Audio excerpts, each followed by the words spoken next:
Black and white நேயர்களுக்கு வணக்கம். நிகழ்ச்சியில் ராஜகம்பீரன் இணைகிறார். வணக்கம் சார். வணக்கம். தமிழ் சினிமாவில் நகைச்சுவை கதாபாத்திரங்கள் நடிக்கிற நடிகர்களுக்கு மிகப்பெரிய வரவேற்பு இருந்துகிட்டு இருக்குது. அது காலங்காலமாக அது அந்த நினைவலைகளில் பேசிகிட்டு இருக்கக்கூடிய விஷயங்கள் இருக்குது. அது இப்போ இந்த சோஷியல் மீடியா ட்ரெண்டெல்லாம் மாறினதுக்கப்புறம் கூட அதிகமான மீம்ஸ்களுக்கு நகைச்சுவை நடிகர்கள் தான் ஹீரோக்களாகவே வலம் வந்து கொண்டிருக்கிறாங்க அப்படின்ற அளவுக்கு இன்றைக்கி அதை எடுத்துகிட்டு போகிறாங்க. நார்மலாக ஒரு ரியாக்ஷன் என்னன்னு போடுறது கூட நகைச்சுவை கதாபாத்திரங்கள் நடித்தவர்களுடைய வசனங்களை தான் அவங்க மேற்கோள் காட்டி அந்த கிளிப்பிங்ஸ்லாம் போடக்கூடிய அளவுக்கு இருக்குது. ஆனாலும் நகைச்சுவை நடிகர்களுக்கு வந்து ஒரு காலகட்டத்துக்கு அப்புறம் ஒரு ஃபேமஸ் ஆனால் நம்ம வந்து ஹீரோ ஆயிடணும் அப்படின்ற ஒரு எண்ணம் தான் இருக்குது. ஏன் இந்த கதாபாத்திரங்களை அவங்க ரொம்ப விரும்பாமல் அடுத்த நிலைக்கு போகணும்னு நினைக்கிறாங்க? இல்லை, நகைச்சுவை நடிகர்களை பொறுத்தவரையில் அவங்களுக்கு கிடைக்கிற முக்கியத்துவம் என்பது சில நேரம் ஹீரோக்களை தாண்டி அமைந்து விடும். சில திரைப்படங்களில் ஹீரோவுக்காகத்தான் படம் ஓடிச்சா, இல்லை வந்து அந்த காமெடியனுக்காக ஓடிச்சா அப்படிங்கிற விமர்சனம் ரசிகர்களுக்கு மத்தியிலே வந்துடும். இப்போ நீங்கள் உதாரணத்துக்கு நீங்கள் பார்த்தீங்கன்னா புராணகால படங்கள் மாதிரி செந்தமிழ் பேசக்கூடிய படங்கள், ராஜா வரலாற்று படங்கள், இப்படிப்பட்ட படங்களில் வந்து எல்லாரும் தூய தமிழ் செந்தமிழ் பேசிகிட்டு இருக்கும்போது நாகேஷ் மாதிரி கேரக்டர் வந்து திருவிளையாடல் மாதிரி படத்தில் ஐயோ ஐயோ 1000 பொண்ணாச்சே அப்படின்னு சாதாரண மக்கள் மொழியில் தான் அவங்க பேசுவாங்க. ஏன்னா நகைச்சுவை வந்து செந்தமிழில் பேசி உருவாக்க முடியாத ஒரு விஷயம். அது மக்கள் எதையெல்லாம் புலங்குறாங்களோ, என்ன சொல்லையெல்லாம் பேசுகிறாங்களோ அதுதான் நகைச்சுவைக்கான மொழியாக இருக்கும்.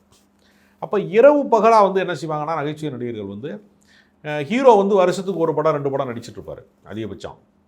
ஆனால் நகைச்சுவை நடிகர்கள் என்ன பண்ணுவாங்கன்னா அந்த வருடம் வெளியான ஒரு 200 படம் வெளியாகுது அப்படின்னா அதில் பாதிக்கும் மேற்பட்ட படங்களில் நகைச்சுவை நடிகர்களுக்கான கால் ஷீட் வந்து இருக்கும் எப்போவுமே. அது மாதிரி நீங்கள் பார்த்தீங்கன்னா நாகேஷ் வந்து ரொம்ப பிஸியாக இருந்தார் அப்படிங்கிறது ஒவ்வொரு காலகட்டத்துலேயும். அப்புறம் சுருளிராஜன் மாதிரி, தேங்காய் சீனிவாசன் மாதிரி ஒவ்வொரு காலகட்டத்திலையும் ஆட்கள் வந்துக்கிட்டே இருக்காங்க.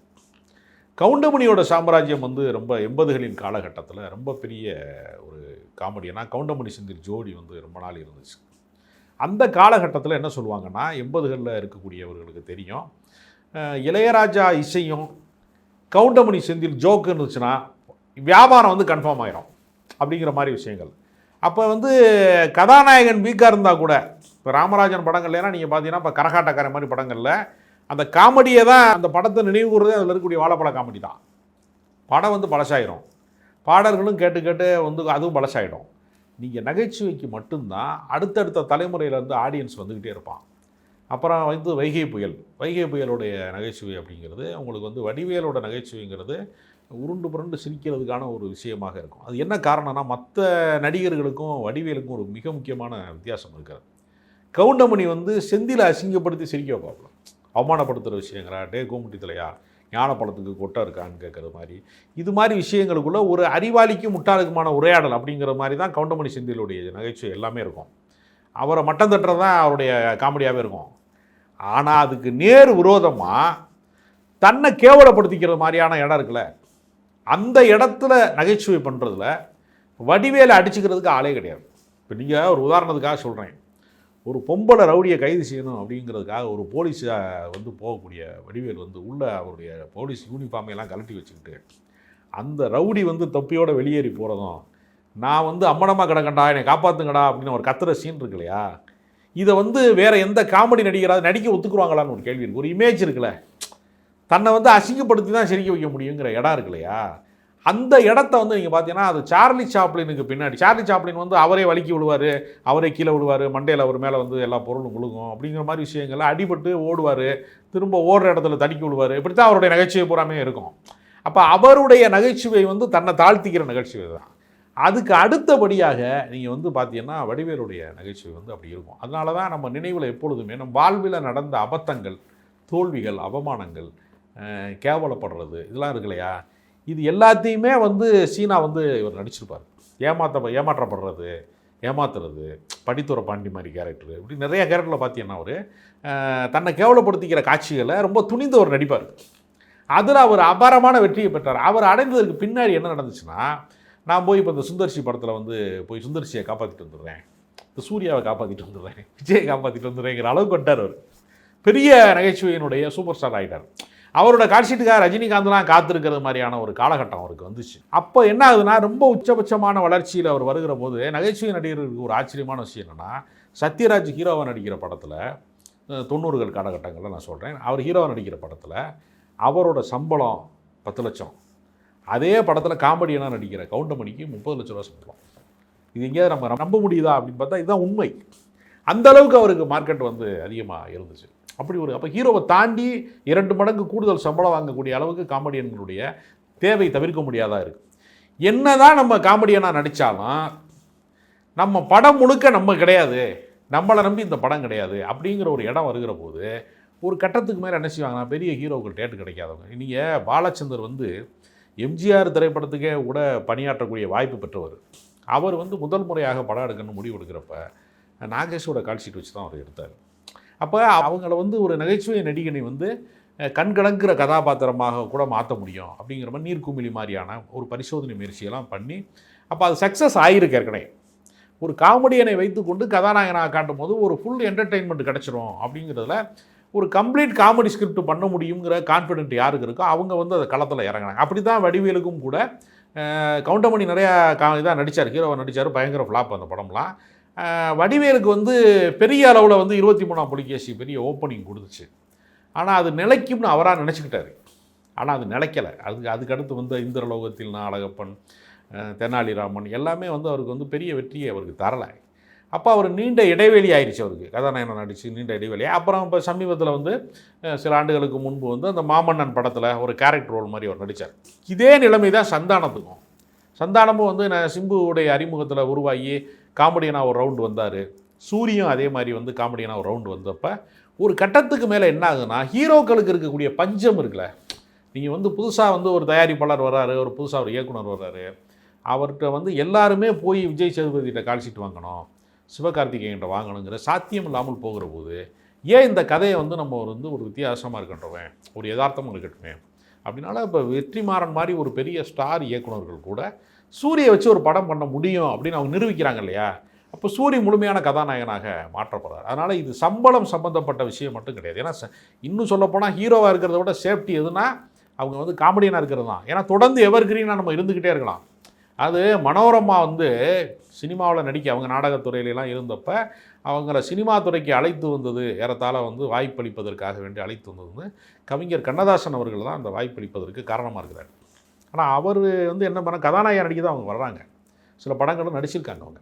அப்படி இருந்த அவங்ககிட்ட அவர் கண்ணதாசன் சொல்லியிருக்கிறாரு, கதாநாயகினா ஒரு சீசனில் உனக்கு முடிஞ்சிடும் மார்க்கெட்டு, இது மாதிரி காமெடி கேரக்டர் நீ பண்ணேன்னா எவர் கிரீனாக நீ இருந்துக்கிட்டே இருப்ப அப்படின்னு சொல்லும்போது அந்த அம்மா அதை ஏற்றுக்கொண்ட காரணத்தினால ஒரு ரவுண்டு வரைக்குமே நாகேஷ் மனோரமா ஜோடி அப்படிங்கிறதெல்லாம் நமக்கு தெரியும். பழைய ஜோக்ஸ் எல்லாத்துலேயுமே அவங்க வந்து ஜோடியாக இருப்பாங்க. சிவராம் சாமியோடைய எல்லா படத்துலையும் வந்துருப்பாங்க.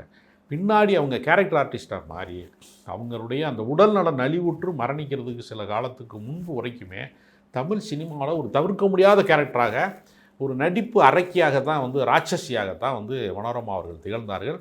நடிகர் திலகம் சிவாஜி கணேசனுக்கு எப்படி வந்து நடிப்பில் வந்து ஒரு அபாரமான ஆற்றலோ அப்படிப்பட்ட ஒரு பொம்பளை சிவாஜின்னு சொல்லக்கூடிய அளவிற்கு, இது பாரதி ராஜா சொன்ன வார்த்தை, என்னுடைய வார்த்தை இல்லை, ஒரு பெண் சிவாஜி என்று சொல்லக்கூடிய அளவிற்கு அந்த அம்மா ஒரு பெரிய ஒரு அற்புதமான நடிப்பாற்றல் மிக்கவளாக இருந்தாங்க. அதனால் இவங்களுக்கு சேஃப்டி வந்து இந்த மாதிரி தொடர்ந்து வந்து காமெடி நடிக்கிறது தான் சேஃப்டி. அதை மீறி ஏன் அவங்க நடிக்கிறாங்கன்னா, நீங்கள் பல கோடி ரூபா சம்பளம் வாங்குவாங்க வந்து ஒரு படத்துக்கு வந்து ஒரு நாள் கால்ஷீட்டுக்கு வந்து காமெடியனுடைய சம்பளம் வந்து 10 லட்ச ரூபா வரும். அப்போ நீங்கள் வந்து 10 நாள் நடித்தாங்கன்னா, அப்போ நீ யோகி பாபுவே எடுத்துங்களேன், யோகி பாபுவுக்கு டூப்பு போட்டு அவர் மாதிரியே முடி வளர்க்குற ஒரு ஆளை கூட்டிகிட்டு வந்து அவர் முக்கியமான ஷாட்டில் வந்து அவர் வருவார். மிச்ச விஷயங்களுக்கெல்லாம் ஒரு அடிதடி காட்சி மாதிரி ஏதாவது இருந்துச்சுன்னா டூப் போட்டு எடுப்பாங்க. ஏன்னா அவருக்கு டைம் இல்லை, யோகி பாபுக்கு டைம் இல்லை. யோகி பாபு வந்தால் அந்த படம் ஓடும் அப்படிங்கிற மாதிரியான ஒரு சூழல் வந்துருச்சு.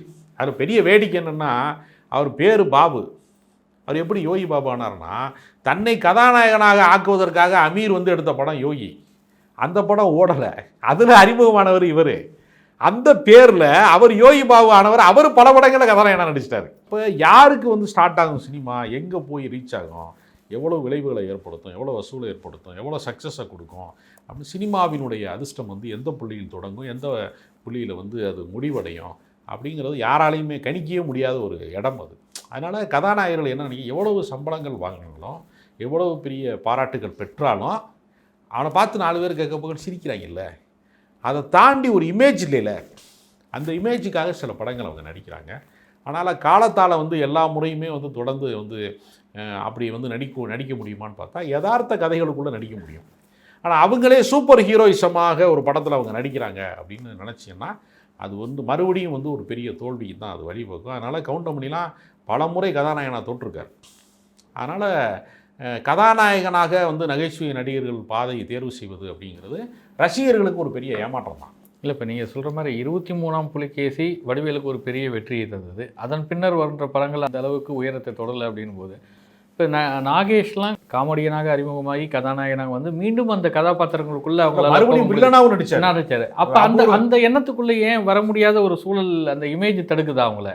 இல்லை, அது எப்படின்னா ஆடியன்ஸ் எல்லாரையும் ஏற்றுக்குருவாங்களான்னு ஒரு கேள்வி இருக்குது. இப்போ திடீர்னு சூரி வந்து ஒரு கொடூரமான வில்லனா நடிக்கிறாருன்னு வச்சுக்கோங்களேன், ஆடியன்ஸ் வந்து அதை ஏற்றுக்குருவாங்களா அப்படின்னு ஒரு இருக்குது. அதுக்கு என்ன காரணம்னா ஆடியன்ஸ் ஏற்றுக்கிறதுங்கிறது அவங்கள ஏற்றுக்கிறது அல்ல, அந்த கதாபாத்திரத்தை வடிவமைக்கக்கூடிய ஒரு இயக்குனரினுடைய செயல்பாடு, கதாசிரியனுடைய செயல்பாடு.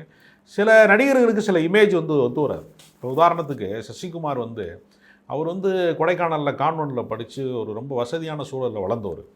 அவர் கிராம படங்களில் அறிமுகமாயிட்டார், சுப்பிரமணியபுரம் மாதிரி படங்கள்ல வந்து அறிமுகம். ஆனால் அவரால் பேண்ட் ஷர்ட்டு போட்டு ஒரு படம் நடிக்க முடியல. அப்போ வந்து என்னென்னா அவர் சொந்த வாழ்க்கையில் அவர் ஒரு வேறொரு வாழ்க்கையில் இருந்திருக்கிறாரு. ஆனால் அந்த வாழ்க்கையவே திரைப்படமாக எடுக்க முடியுமான்னு கேட்டால் ஆடியன்ஸோட இமேஜ் வந்து சசிகுமாரை வந்து ஒரு அழுக்கு லுங்கியோடையும் ஒரு கிராமத்தை மாதிரியும் இன்னொரு ராமராஜன் மாதிரியும் தான் பார்க்கவங்க விரும்புகிறாங்க. அவர் கோட்டு போட்டார்னா அவங்களுக்கு ஒத்துக்க மாட்டேங்குது. அந்த கதையை அமைப்பு சில நேரம் பொருந்தாமல் போய்விடுகிறது. அப்படி தான் நீங்கள் வந்து ராஜ்கிரண் மாதிரி கேரக்டர்ஸ்லாம் வந்து வேட்டியை தாண்டியே நடிக்கல அவங்கெல்லாம். அதுக்கு என்ன காரணம் அப்படின்னா அந்த கெட்டப்போடு அவங்க நம்பிட்டாங்க, அந்த கெட்டப்புக்கு அவர் தான் பொருத்தமானவர் அப்படின்னு நம்பிட்டாங்க. அதனால திடீர்னு ராஜ்கிரண் வந்து சிபிஐ ஆஃபீஸராக காமிச்சாங்கன்னா ஆடியன்ஸு பதட்டமாயிருவாங்க.